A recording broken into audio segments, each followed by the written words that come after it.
গ্রামীণফোনের ৭০০ megahertz spectrum ব্যবহার দেশের ডিজিটাল অবকাঠামো শক্তিশালী করতে আরও একটি গুরুত্বপূর্ণ পদক্ষেপ বলে জানিয়েছেন প্রধানমন্ত্রী ডাক, টেলিযোগাযোগ ও তথ্য উপদেষ্টা রেহান আসিফ আসাদ। রবিবার সন্ধ্যায় হোটেল ইন্টারকন্টিনেন্টালে গ্রামীণফোনে ৭০০ মেগাহার্টজ স্পেকট্রামের উদ্বোধন অনুষ্ঠানে তিনি এসব কথা বলেন। উপদেষ্টা বলেন, গ্রামীণফোনের এই উচ্চমানের সংযোগ শহরের পাশাপাশি গ্রামে অর্থনৈতিক প্রবৃদ্ধি বাড়াতে সহায়ক হবে।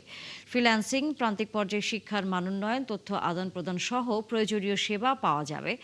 তিনি আরও বলেন, এই স্পেকট্রাম ব্যবহারের মাধ্যমে বিভাগীয় শহরের উচ্চ ভবনে নেটওয়ার্কের মান উল্লেখযোগ্যভাবে বাড়বে, আর দেশের সুবিধাবঞ্চিত এলাকাগুলোতে সেবার মান উন্নত করতে গুরুত্বপূর্ণ ভূমিকা রাখবে। চলতি বছরের শুরুর দিকে একটি স্বচ্ছ ও সুশৃঙ্খল প্রক্রিয়ার মাধ্যমে বাংলাদেশে প্রথমবারের মতো গ্রামীণফোনকে ৭০০ মেগাহার্টজ ব্যান্ডে ১০ মেগাহার্টজ স্পেকট্রাম বরাদ্দ দেয় বিটিআরসি। এই স্পেকট্রাম ১৩ বছরের জন্য বরাদ্দ দেওয়া হয়েছে। এই বরাদ্দের মাধ্যমে গ্রামীণফোন নির্ধারিত মেয়াদে রাষ্ট্রীয় কোষাগারে প্রায় ২,২০০ কোটি টাকার অবদান রাখবে।